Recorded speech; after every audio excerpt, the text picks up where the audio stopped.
about to listen to an exclusive interview on Bass Musician Magazine.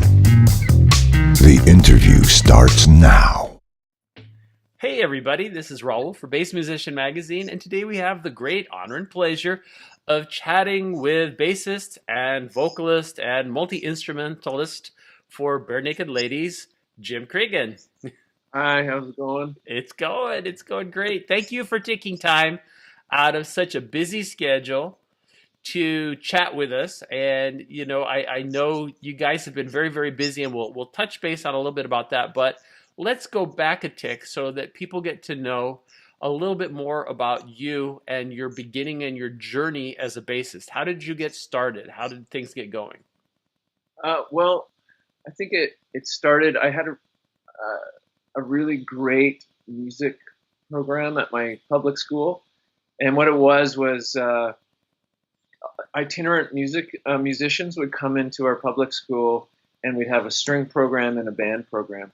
And so the string teacher that I had she was a professional string teacher, and so I started playing bass in that program.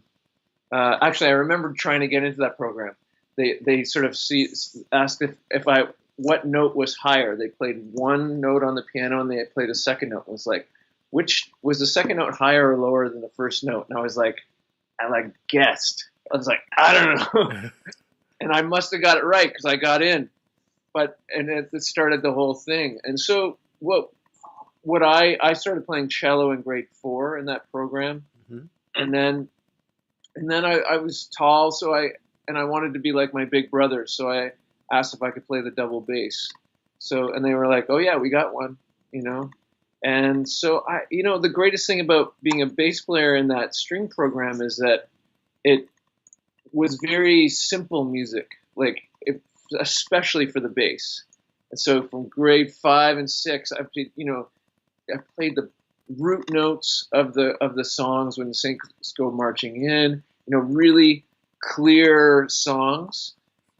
And then once grade 7 came along, I had a music teacher, again, he was from the same program, Ted Husband, who took a chance on us, grade 7 and 8, and he said, "Listen, you guys should play Bach's Brandenburg Concerto."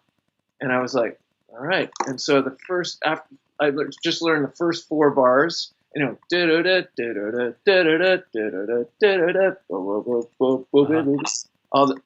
I was like, this is it, man. This is the best thing I've ever done. And so that really planted the bug for me. And so simultaneously like that, in grade 6, I was like, oh, I could play electric bass, because somebody told me it was all the same, strings. And so I went and bought my first electric bass and started playing with the orchestra. We played Fame, I want to live, and I was playing like disco bass, and it was really great. I think it all came down to a great music program at my public school, and which led me to high school, where I had a great music teacher there as well. I really lucked out, where we started not only playing in the orchestra, but I started playing electric bass in the band, and that's how I learned how to, when you're going up, when you're going down and you can't go any further. I was playing tuba parts basically. Gotcha. And so I'd be reading down, and I'd shift up an octave, and that was my first sort of sense of be versatile that way. But the best thing about my high school time was that my music teacher allowed us to have these variety shows. So in these variety shows, it would be whoever wanted to show up. We played Whitney Houston songs. We did modern dance music. We did everything. We did classic music, and we were the pit band, right? Mm-hmm. So we just learned a variety of music and how to approach it. And I found found out how to fit the bass into that context in high school, and it's one of the most useful things I learned because I'm a pop musician, and it's the form of our music is it's always there's always going to be some semblance of a chorus, verse, or bridge. Mm-hmm. The forms change, but it's usually a 4-minute song, 5-minute song, or 3-minute. But the style changes. Like the style will always be flexible and rubber. So that was the best experience. So I got to say, like, what I got at school was great. I also, when I was a kid, before I rebelled and said I wouldn't do it anymore, I went to church, and I was like, I would fake my way through hymns, like not knowing the words and just kind of, but I learned harmony through that.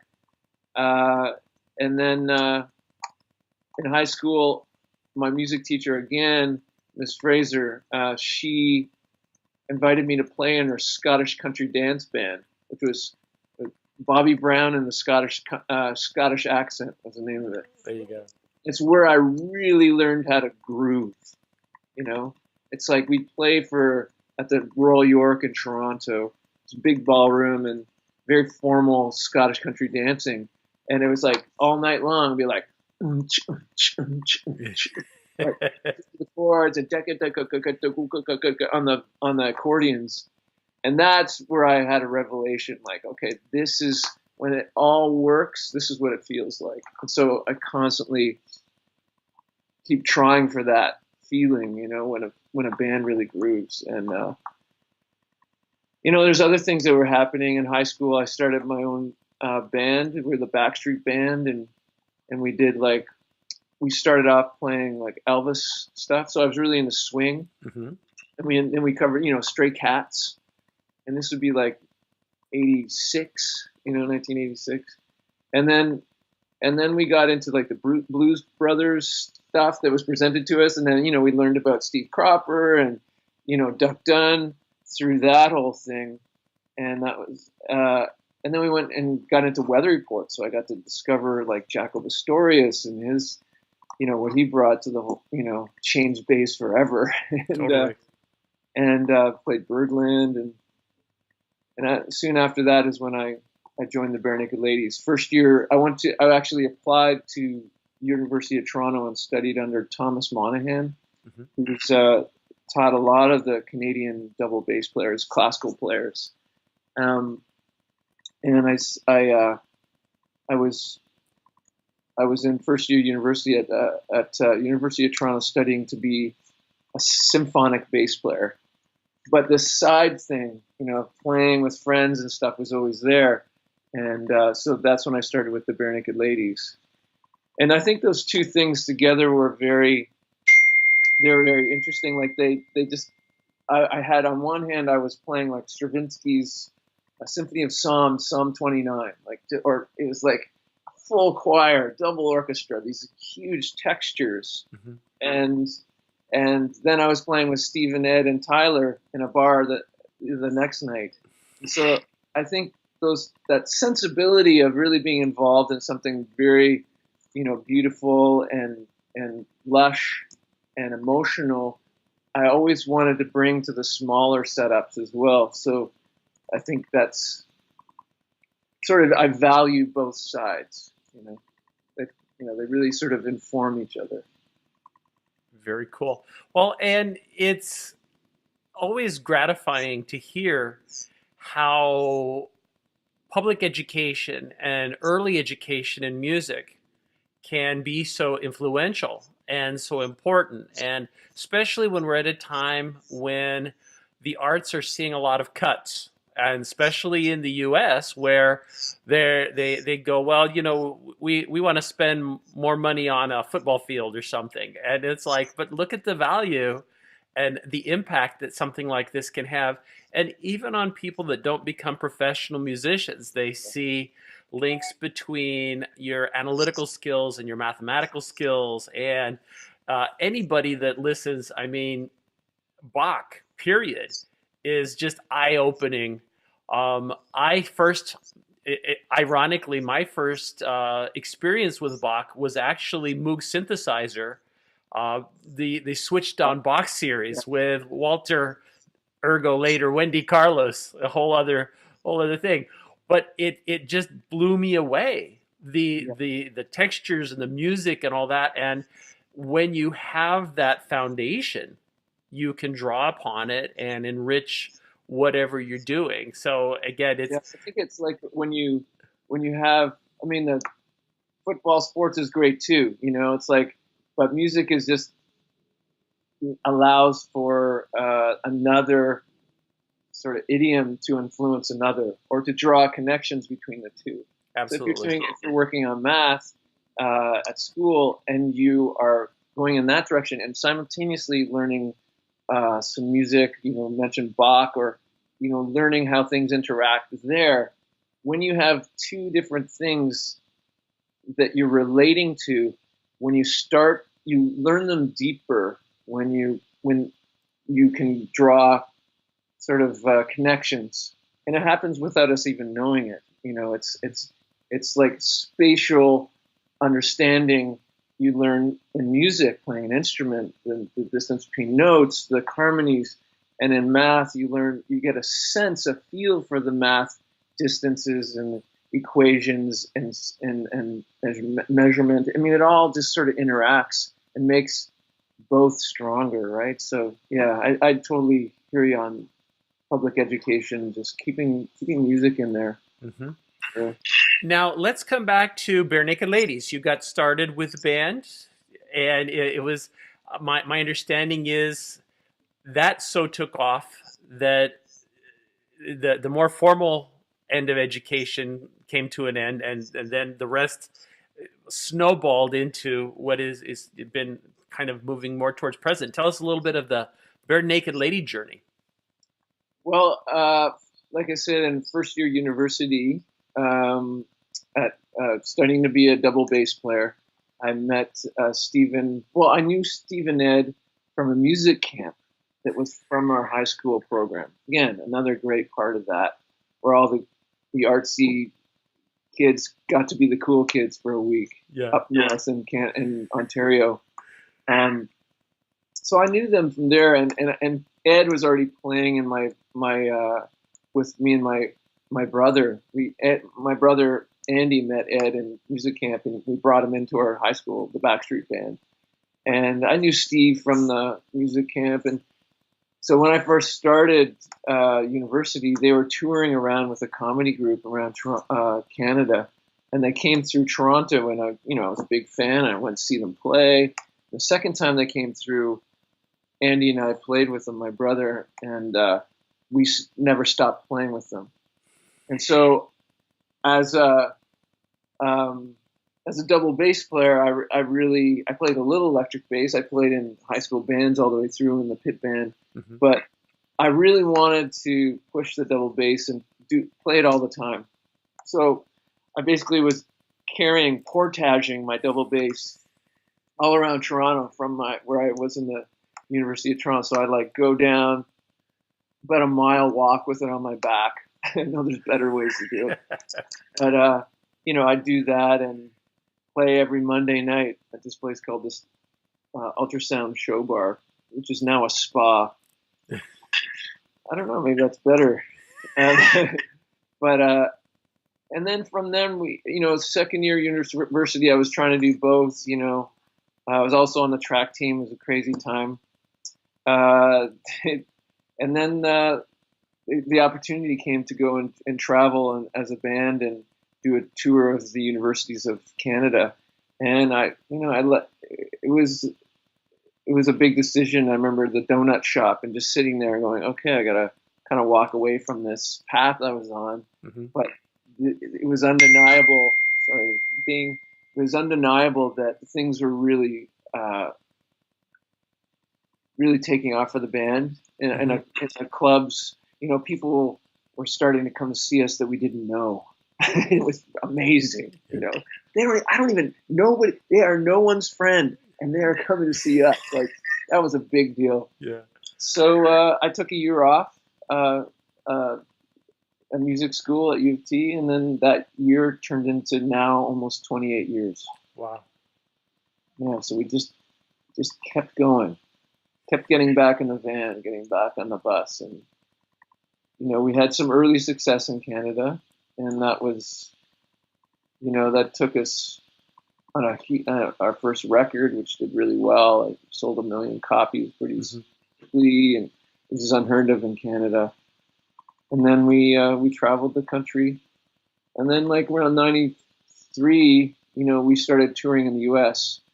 pretty steadily, and that was for 6 years. We just played every town like 4 times a year. Slowly built up, and did our records every couple of years. We do a record and tour like crazy, and had some success in '96 with a live record, and then '98, 1 week was a hit. And that allowed us to tour around the world. Yeah, so that's how Barenaked Ladies sort of took off slowly, and me just sort of adjusting as it just kept on. I kept in it, and it kept on taking me further out, over the Canadian border into the U.S., over the North America, the other continents, and here I am still having a career. and obviously one of the things that kind of comes up, especially with bands, is that you have a family in your band, and it's all of those interpersonal relationships and how everything works for you guys to be able to kind of continue to keep playing for 28 years. It's definitely a long and proven haul, And the music evolution, how has that been? I know you've done some writing and contributed to that part, and of course with the vocals and the rest. Tell us a little bit about that. Well, the band started out in a way as a living room band. We were all acoustic, and so my brother really, it started off as a when we joined, we were then a 4-piece, and it was mostly just acoustic guitar, double bass, and conga, and and so we relied a lot on vocals and harmonies, and you can really hear that, especially on the first record, Gordon, where it's very influenced by, there's not much soloing at all. It's mostly us. If there is a solo, it's a bass solo, oddly, but you can hear that in New Kid on the Block, and Brian Wilson at the end, and those were all band solos, but the bass definitely is the most melodic thing happening. Gotcha. And just a lot of heavy, really groovy acoustic guitar from Ed. That's how it started through the first record, the early days, and then the second record we started introducing electric guitars, and I'm actually, when I listen back to the second record, Maybe You Should Drive, I started playing the electric bass, and I had it was like a 77 jazz bass, and I remember just playing it the same way that I played the double bass, and just smashing it. Like I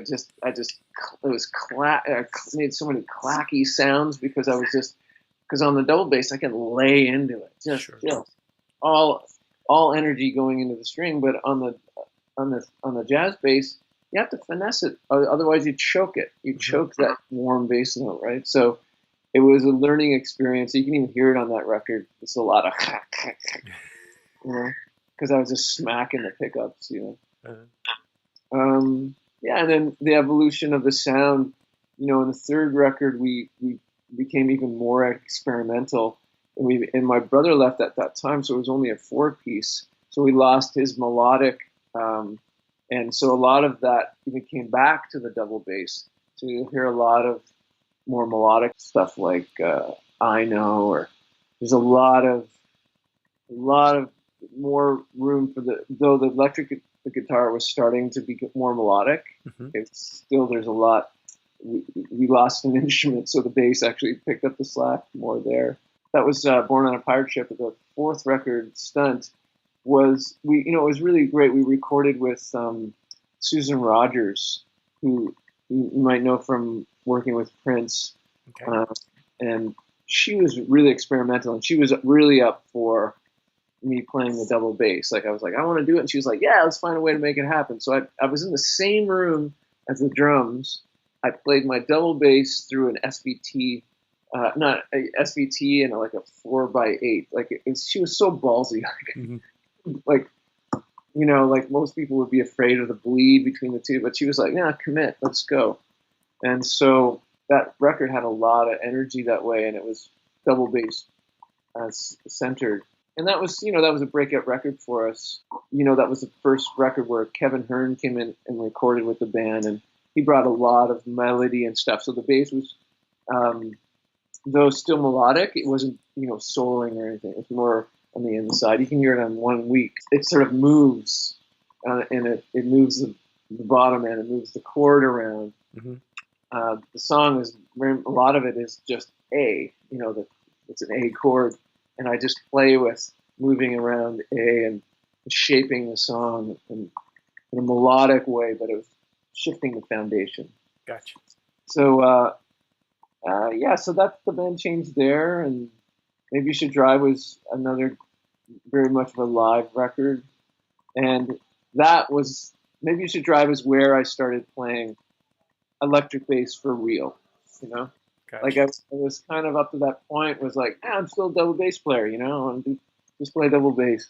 And Don Was, it was Maroon was a record. Don was like, sure you don't want to play electric bass, like just lay down a precision, and Jim Scott, the engineer and co-producer, was like, yeah, we got a drum set, we got an electric guitar on distortion, maybe an electric bass, precision would fit nice in there. Yeah.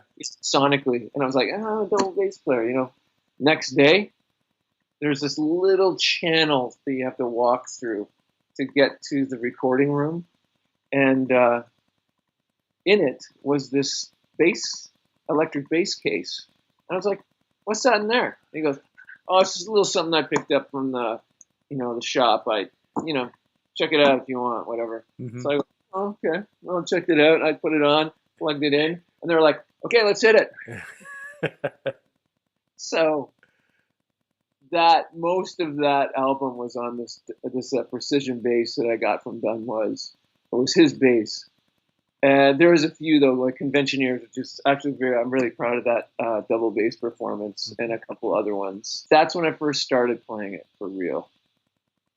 I guess after that, we did Everything to Everyone. It was that was a mixture of double bass and electric bass, and started playing a 5-string in that record too. And I have a Smith that has appeared in records just to get that low note in there. And actually, I'm talking about basses. Back to Stunt. 1 week was played on Ned Steinberger's stand-up electric bass. Okay. Just has a really kind of smooth fingerboard. So that is the bass that I played on that record. That was another introduction of a cool sort of hybrid between the electric and double bass. And then when you go to Everything to Everyone, I think it was much the same. I was whatever was suit the song better. I'd play double bass if I could. Mm-hmm. Electric bass if it needed. When there's a lot of crunchy guitars, often the electric bass, just fits right in there, sonically above the bass drum, below the electric. Gotcha. Spot for it. Whereas the double bass, there's a lot more room down below, and it sometimes can conflict with the bass drum of the drum set. Mm-hmm. So often live, we'll have a high pass filter, meaning cutting out lows so that it can ride on top of it sonically, so we don't have too much coupling between the two, sort of interference. Because in those like Cuban bands and the double bass, there's no bass drum in those bands. Like it's the bass, the double bass is, those big baby basses. Yeah. They are the bass drum and the bass. And there's congas, right? So when you're in the context of playing with a drum set, there was sonic things to kind of organize so that, in an arena setting, you can have the two working together, but there has to be some kind of compromise. Gotcha. Then they complement each other once you do that. Well, Uh, totally. And that ties together the percussive elements and the melodic elements. yeah, Uh, it is one of the jobs that the bass has to do. So, without question. and when I play the double bass, it's even more percussive. I do a lot of ghost notes, muted ghost notes, like it's kind of the way it goes. A lot of the time I'll do that so that the note can, and I figure like dun dun dun dun dun. I'll just go dun. I'll go dun dun. Dun. I won't do a ba ba. Yeah, I'll do a tick so that just to make it less of a cumbersome pickup note. totally, totally. Well, and as you mentioned gear, it's always nice to. It sounds like you've got kind of a best of both worlds with upright and electric. But what gear are you using to get your sound? What? Well, it's different live than it is. Well, actually, the double bass is always studio and live. Mm-hmm. Actually one bass. We call her Grandma. Mm-hmm. I was once called Grandpa because I didn't like getting up in the morning. My tour manager, way back when. Sure, I love getting up in the morning. But anyway, so my bass got the nickname Grandma. Mm-hmm. So Grandma's been with me since I was 17. My teacher Ed Tate gave it to me when I was set to go to university for double bass, and it's all my life savings. And my dad, I just found out, took a loan out on the house. Wow. But that's the bass that I continue to play to this day. And it's not a great acoustic bass as in projecting acoustically. Mm-hmm. And because of that, it's very complementary to the Wilson pickup that I use with it. Gotcha. It's like the sound is focused on that pickup somehow, whereas it sort of swallows its own sound acoustically. But it's very deep sounding bass. But so it's these combinations of these sort of personalities of the bass that lend itself really well to the Wilson pickup. Gotcha. And just if we're talking about pickups, with the Wilson, I put a Fishman transducer in the tailpiece, which is a really good idea because from the piezo pickups to the transducer, or the wire that goes between the piezo pickup and wherever it's going becomes microphonic in a way, so it picks up noise. So you want as short a wire as possible, and you put it into the Fishman transducer. It sort of preamps the sound nicely, and then you can send it on its way to the amp. Gotcha. And but that's for pizzicato and arco on the G string. For whatever reason, it sounds good. But once I start using the arco on the lower strings, it loses the fundamental of the note.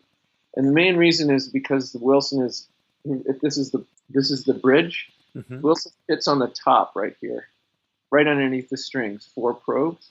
And so for pizzicato, it works really well because you have a really compression of the string and the bounce back from the body, and it works well there. But as soon as you start bowing, the bow resonance seems to work better closer to the body of the bass, and it's more of I can only say in a sort of viscerally, this is the way it feels. It's much more of a horizontal, less vertical, like a pizzicato. It's more like a horizontal sound. So the pickup, if it's closer to the body, Mm-hmm. it's up the bow sound, the fundamental note of the bow playing better. So I have a Shirtler that's kind of almost midway down the bridge, and it sounds great. Like, it's just a wonderful sound. The Realist also has a really good bow sound too. The one that goes under it's much darker. It goes underneath the leg of the bridge. Gotcha. And I use those two things, and they just work amazing. Nice. And oddly, Ned Steinberger found out the same thing independently from me. So if you look inside his NS Designs bass, there's a switch for pizzicato and a switch for arco. The pickups, so there's two sets of pickups on his little bridge inside the solid body. Mm-hmm. On the top of the bridge are the pickups for the pizzicato. On the bottom of the bridge are the pickups for the arco. And that's why we became great friends. Yes. Yes. Because it's like, you found that out too. Oh, so did I. And it was just like we hit it off. It was a neat, just by trial and error, serendipitous, I think, discoveries. Well, and Ned has put so much thought into basses as it is. I mean, we are fortunate when we celebrated the year of the luthier a couple of years ago. He sent us a video from his shop, and it's about an hour long. And he's so funny because at the end he says, "And if you're still watching," because he figured people would give up. But Yeah. it was very interesting to hear a lot of the process, and as he was answering questions and thinking, and it is kind of an ongoing process. And electric basses, because again, you are one of these rare individuals that plays both. What are you playing when you do play electric? So I started playing that in high school. I played the like a precision jazz combo on a bass. Mm-hmm. Maybe it was a Fender. Anyways, it was like, but I never played through a sound system, right? I was all from my bass amp. And the bass amps, they don't have a high end. The tweeters are always busted on them. At least in my experience. Anyways, so I never really knew about the clacking issue that I was talking before, like smacking the pickups and Mm-hmm. having to finesse it a little more. I would just like smack into it, slack pop. And so I never really learned how to finesse the notes, and still put energy in, which you want to, right? Sure. And so then the next thing, after high school, I just went to double bass and then to that 77 jazz. And I still hadn't learned about finessing the bass. So then I lost that bass. It got stolen. Oh no. Between Australia and Japan. And in Japan, I bought a rebound bass, which was a Gibson recording bass. And I found with the Gibson recording bass, it was really dark. It's full of transistors. I could just smack it, and it could just make this like beautifully fuzzy note, like an almost internal distortion. So I loved it, and I played that for a while. But it didn't solve my problem of my technique of knowing how to play a really crisp bass without like clacking. So the next thing I got was a Hofner from my guitar tech Keith. He introduced it to me, and I was like, initially I thought, oh, these are just like toys. They're so small, coming from a double bass player. Yeah. But I started playing, and I was like, oh, I can lay into this too, and it won't clack. I can choke. The note will get choked a little bit, but it can take a real heavy hit and keep playing. And I loved how melodic it could be up top. It's just so rich. And so I played Hofner for a long time and still go back to the Hofner. I played that on a most recent record, all just exclusively with this Persuasions record we did, because it just has a nice sort of thick, but it's in the middle. So it was with an a cappella group. Okay. And so the bass singer could sing along with it, and there was room for each of us. So I played the Gibson recording bass and the Hofner for a while, but then I played at Molson Amphitheater in Toronto, which is a big shed. Every big town's got them. Mm-hmm. Metal ceiling, concrete floor, plastic seats. It's horrible for bass players. It's like playing in a bathtub. There's no definition. My sound man went, I'm sure you played really great tonight, but I couldn't hear a goddamn thing you were doing. So I was like, okay, all right. I'm going to play the crispest sounding bass I can. So it was like a late 60s precision bass, a Fender Precision. And it was kind of like the first one that I really felt was great. It was one of those alder basses where very light body.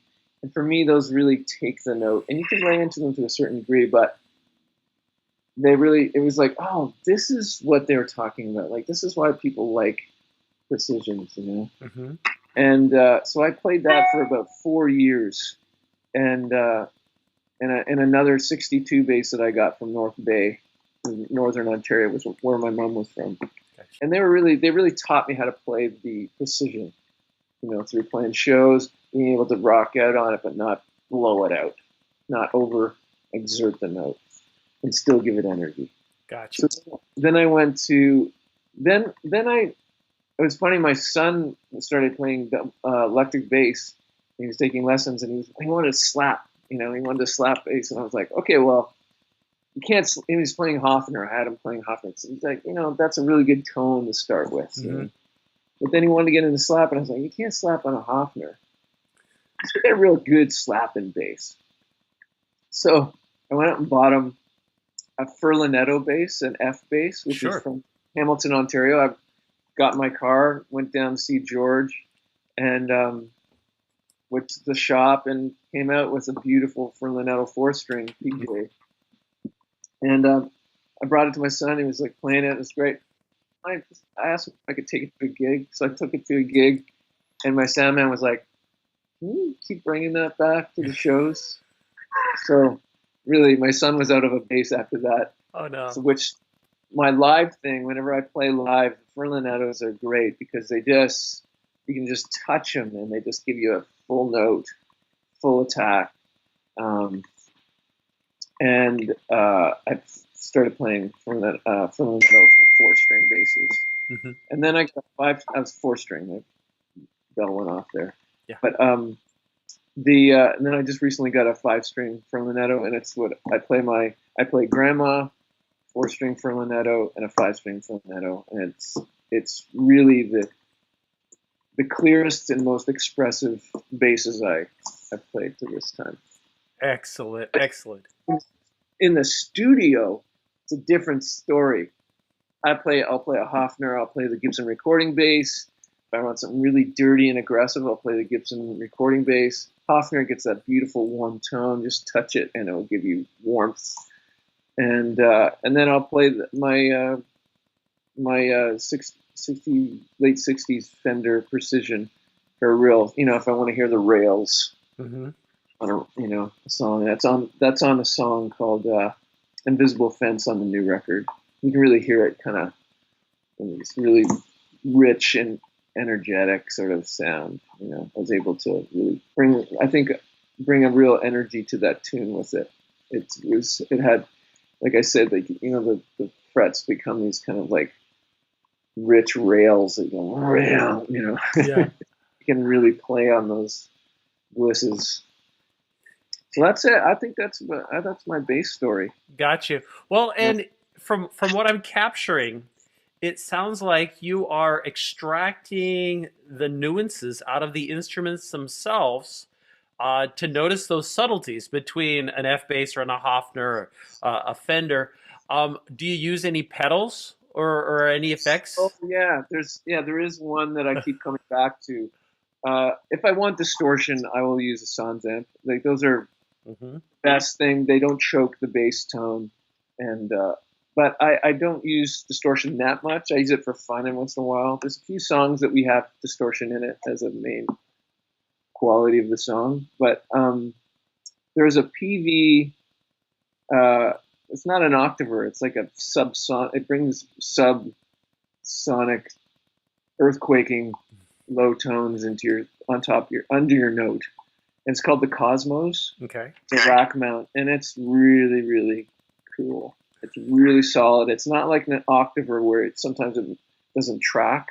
It just gives you this like, you know, it just gives you like, I use it when there's a big last note kind of thing, or big, like, you know, putting a period on the end of the sentence. I'll engage it because it's very powerful, and it can and it's so that's a really good thing. I have Neutron pedals that I went in the 90s. I went nuts, like, around for Neutrons. I have the Neutron 3 envelope filters, really great for that stuff. I don't play a lot of envelope filter funky stuff, but I have a friend who just actually went out with a funk band. I was like, dude, take the neutrons, trust me. Yeah. So he's having fun with those. I had a Moog Mooger Fooger was really in a good ballpark with the neutrons. Mm-hmm. I had a neutron biphase, with a pedal, and I used to do a solo with that with the Ned, with the stand-up NS Design Mm-hmm. bass that I affectionately call Ned. Yeah. That's There you go. and then there's other neutrons, like, the Octavores are great, and they're these just big Star Trek looking pedals that really acknowledge the bass tone. Like, a lot of effects take the bass tone out, and they're very, very strong for bass. The other one was the Neutron Flanger pedal, Neutron Flanger pedal, and that, honestly, I've used for vocals, I've used it for bass, but it is like sending your bass off into space. Like, you just don't know what's going to happen. You just play with the note, and it catches the harmonic, and so that's just fun for hacking around and sound effects and whatever. Gotcha. Yeah, so. Well, and coming back to kind of more recent things, recently you guys released Fake Nudes.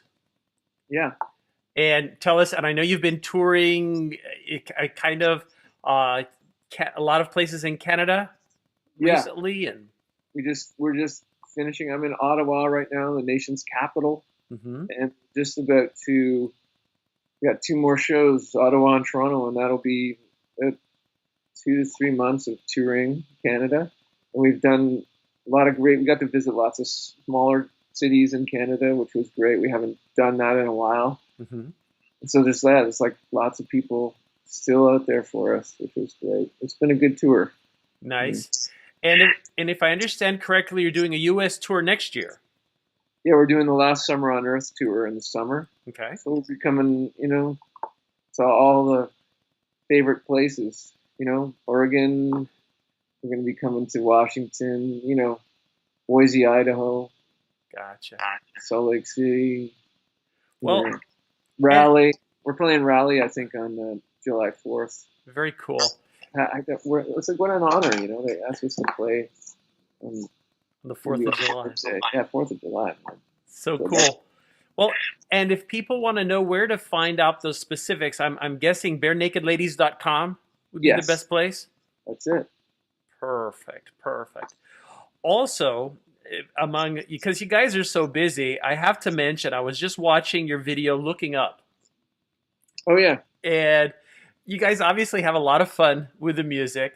The bass that you were playing there was yeah, it's a set design guy kind of made it. I think it was a fish bass or scales of a fish. I don't know. Anyways, it was fun. Yeah, it's a real on a desert island.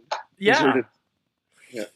Did at least you guys get to go to a real island, or it's all studio? I did a job, man. I mean, it was fun. There's a little desert island in a studio somewhere. Very cool. It is a lot of fun. Yeah. Looking Up is a great track. Looking ahead, I know we talked a little about touring. You guys have any more albums or plans, things coming up in the future? I mean, people are always working on something, no? Well, I think that one thing I really like to do is play with the symphonies, and we've done a full symphony tour in Canada. So nice. I don't know. I'm always excited about those things. That's not totally just an idea. It's not in the works yet. But I know there's lots of great symphonies in the U.S. that it would be fun to visit. And then I get to talk to the bass players in the symphony. And, you get into a symphony in the U.S. or Canada or anywhere in the world, like a professional symphony, you are the equivalent of an Olympic athlete. Yeah. I think just because I went to school for that, sure, I know what it takes and what it would have taken to do that. And it's like years and years of practice. And it's awesome. Well, if nothing else, lugging your bass around everywhere you go. They don't refer to it as a doghouse for nothing, so yeah. Definitely. Yeah, make sure the dog stays at home. There you go.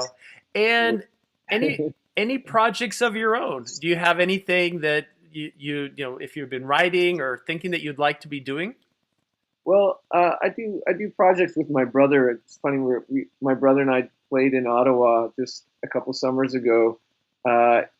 We both like to arrange music, and it was a real fun show. We got to play with well, first before that we played with the Kitchener Waterloo Symphony, and he left the band in '95 to learn how to arrange and compose and the symphony, and so we put that into our brothers Creeggan stuff that we've done. Nice. And so I think we have songs ready for another record. And we're just going to find some time for it, and so that'll be fun. We got some songs in the can, and where I feel that's going is using a lot more arrangement and really where there is an emotional center, really expanding on that with the strings, because they have such a great, the strings emote so well, and it's kind of our roots as well. Gotcha. In the Toronto Youth Symphony, we were both played in that for a while. Him as a timpani player and me as a double bass player. So we played in the Chamber Music Festival in Ottawa a couple of summers ago, and I think the next album that we do will be influenced by that experience. Very cool. Yeah, and also, I do a lot of stuff with my local school and my kids' school, just running open mics and stuff. I'm really interested in, like we were talking about at the beginning of this call, is music in schools and allowing kids more opportunities to perform, especially in an informal way.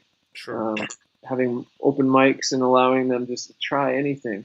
And I think it's a really great aspect of music in the school, and just having like a supportive, crowd. If there's a pancake breakfast, set mics, just do stuff, and it really opens the doors for things like public speaking and confidence and being in front of people, and you can just do what you want. Absolutely. Well, Jim, I don't want to keep you too much longer. We appreciate you taking time out of your such busy schedule. People, make sure you check out Fake Nudes. Make sure you check out the videos. Those are, I'll include links on those. Make sure you go to barenakedladies.com and see Barenaked Ladies and Jim Creeggan coming to a town near you in the near future. Support live music. That's always an important thing.